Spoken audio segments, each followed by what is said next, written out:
great recipes that I know are canning safe.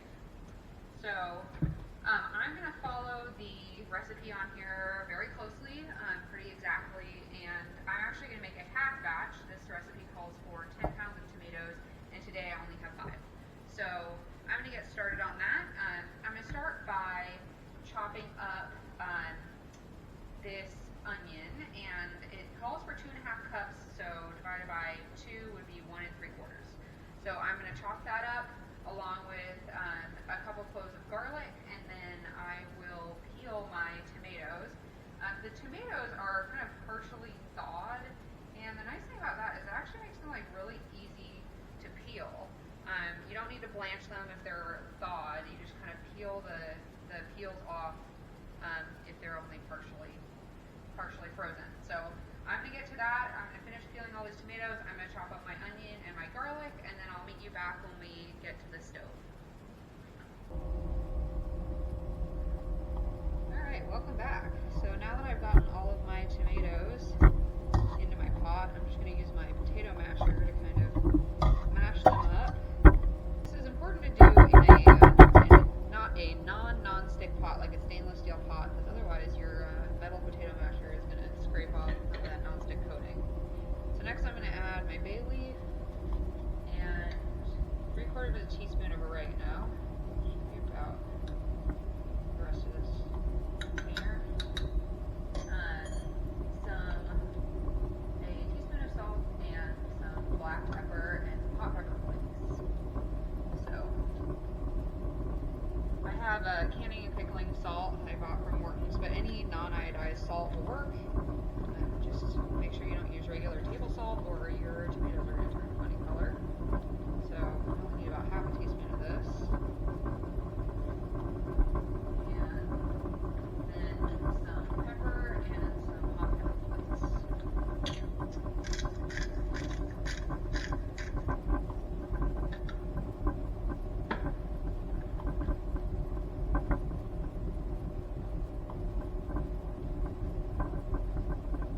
I'm just going to eyeball this one.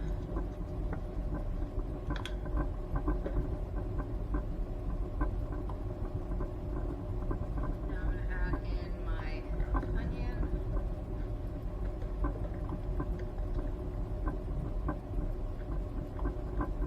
And my garlic.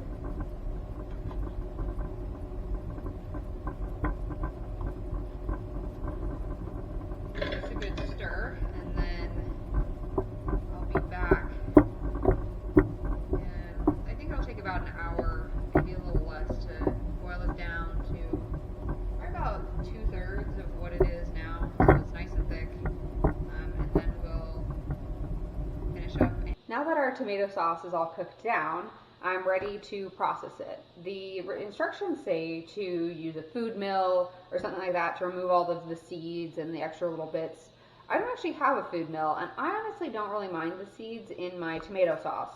So I'm just going to use my immersion blender, my hand blender, just to blend up all of the little extra pieces so it's nice and smooth. So let me give you guys a view of that. And I'm just going to puree all of this up.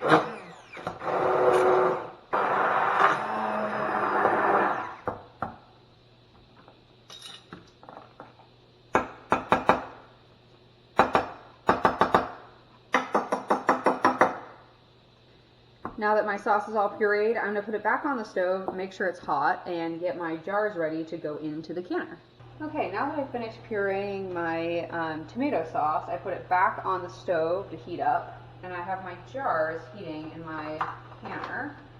I'm going to water bath can these. This is a pressure canner, but I use it for water bathing as well. And while the water's heating up, I just put my jars in there and heat up for about 10 minutes.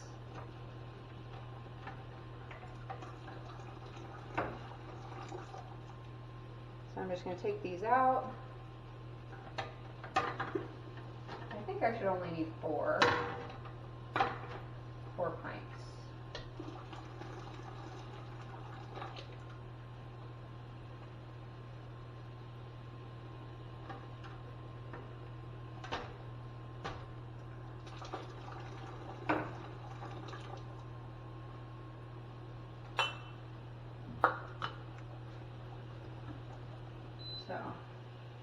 sauce has returned to a boil.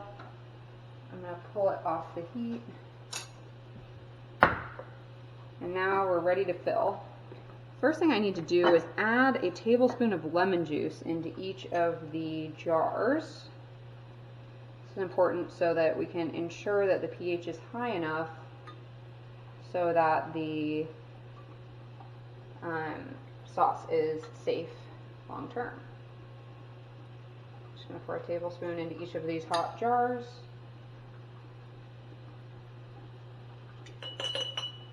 And then it's a tablespoon per pint, 2 tablespoons if you're using quarts. And so now I'm just going to ladle in my sauce up to a 1/2 inch headspace.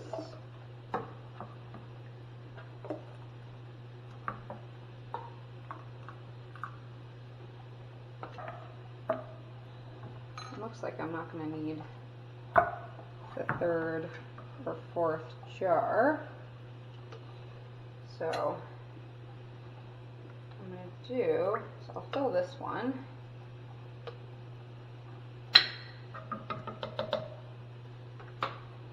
And then if it's not full, I'll just put it in the fridge and we'll eat it with pasta or rice or whatever sometime this week.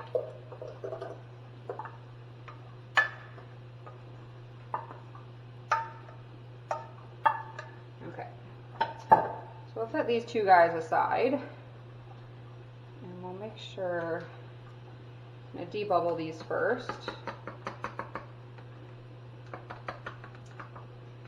And then check and make sure I have a 1/2 inch of headspace. That's about right. And then I'm going to wipe down the rims with just a wet paper towel. Checking and making sure there aren't any nicks on the rim. And then get some new lids.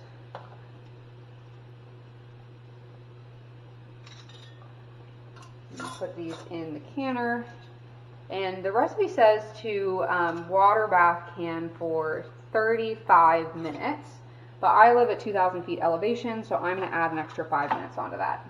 So I'm going to put these in the canner, and then I'm going to set my timer for 40 minutes.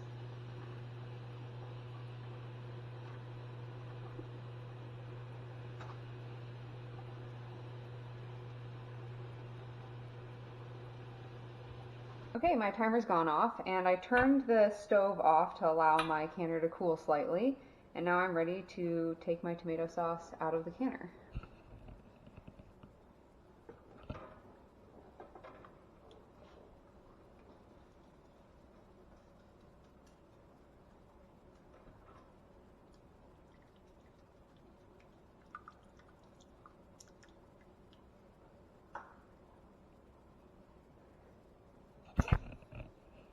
Thank you so much for spending time with me today. I really appreciate it, and I hope to see you again soon.